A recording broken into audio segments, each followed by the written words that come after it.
গ্রামের নাম ছিল বাঁশতলা। একদম নিরিবিলি গ্রাম, চারপাশে সবুজ ধানক্ষেত, মাঝে দিয়ে বয়ে গেছে সরু কাঁচা রাস্তা। সেই গ্রামেরই এক প্রান্তে থাকত করিম। বাবা চাষাবাদ করত, সংসার চলত কষ্টে। করিম ছিল শান্ত স্বভাবের, কিন্তু পড়াশোনায় ভালো। এটি গ্রামের মেয়ে রাহেলা, গ্রামের মুদি দোকানদারের মেয়ে। রাহেলার চোখে ছিল হাসি, কথায় ছিল মিষ্টি স্বর। ছোটবেলা থেকেই করিম আর রাহেলা বন্ধু ছিল। স্কুলের পর দুজনেই নদীর পাড়ে বসে গল্প করত, ভবিষ্যতের স্বপ্ন বুনত। একদিন বিকেলে রাহেলা বলেছিল, করিম, তুমি কি আমাকে কখনো ছেড়ে যাবে? করিম হেসে উত্তর দিয়েছিল, তুমি কি নদীকে তার পানি ছাড়া কল্পনা করতে পারো?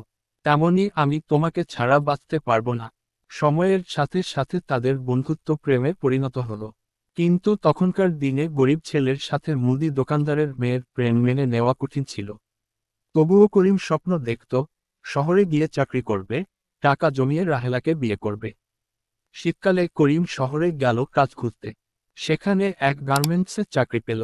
প্রথম কয়েক মাসে বেতন জমিয়ে রাহেলার জন্য শাড়ি, চুড়ি আর কিছু বই কিনে পাঠালো। চিঠিতে লিখল, আর 1 বছর পর ফিরে আসব, তখন আমাদের সব স্বপ্ন পূরণ করব। কিন্তু ভাগ্য যেন অন্য কিছু লিখে রেখেছিল। শহরে থাকাকালীন করিম একদিন হঠাৎ গ্রামের চিঠি পেল, রাহেলার বিয়ে ঠিক হয়েছে। পাত্র নাকি ধনী ব্যবসায়ী, শহরে বড় দোকান আছে। করিম চিঠিটা পড়ে কিছুক্ষণ স্থির হয়ে বসে রইল, তারপর কাঁদতে লাগলো যেন বুকের সব ব্যথা বেরিয়ে আসছে। পরের সপ্তাহেই করিম ছুটে গেল গ্রামে। কিন্তু রাহেলার সাথে দেখা হলো না।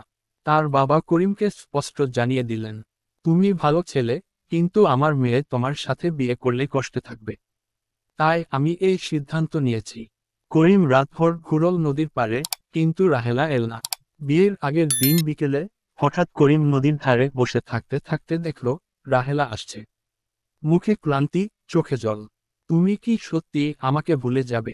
করিম কাঁপা গলায় বলল, ভুলতে পারবো না করিম, কিন্তু বাবার কথা অমান্য করার সাহস আমার নেই।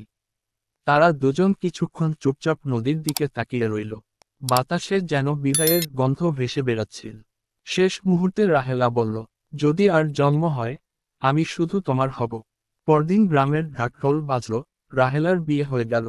করিম দূর থেকে সব দেখল, কিন্তু ভিড়ের মধ্যে দাঁড়ায়নি। বিয়ের পর করিম আবার শহরে ফিরে গেল। কাজ করত, কিন্তু মন পড়ে থাকত বাঁশতলার সেই নদীর পাড়ে। রাহেলার কথা ভুলতে পারত না। 3 বছর পরে করিম গ্রামে ফিরল। কিন্তু খবর পেল, রাহেলা অসুস্থ, স্বামী বিদেশে, শ্বশুরবাড়ির কেউ ঠিকমতো দেখাশোনা করছে না। করিম আর দেরি করল না, দেখা করতে গেল। কিন্তু সেদিনই বুঝল, তার ভালোবাসা আর সময়ের কাছে হেরে গেছে। রাহেলার শরীর শীর্ণ, চোখে অবসাদ। তবুও তাকে দেখে এক ম্লান হাসি ফুটল মুখে। তুমি এসেছো করিম, আমি জানতাম তুমি আসবে। তুমি ভালো হয়ে যাবে, আমি আছি তোমার পাশে। কিন্তু সেই কথা রাখতে পারল না করিম। মাত্র কয়েক সপ্তাহের মধ্যে রাহেলা চিরবিদায় নিল। মৃত্যুর আগে করিমের হাত শক্ত করে ধরে শুধু বলল, পুনর্জন্মে আমরা একসাথে থাকব। রাহেলার মৃত্যুর পর করিমের জীবন ফাঁকা হয়ে গেল। সে আর বিয়ে করল না। বাঁশতলার নদীর পাড়ে বসে থাকত দিনের পর দিন, যেন কারো ফেরার অপেক্ষায়। বছরের পর বছর কেটে গেল। গ্রামের মানুষ বলে, আজও গোধূলির বেলায় নদীর ধারে এক মানুষকে বসে থাকতে দেখা যায়, হাতে পুরনো শাড়ির আঁচল, চোখে শূন্য দৃষ্টি, যেন সে কাউকে ডাকছে সময়ের ওপার থেকে।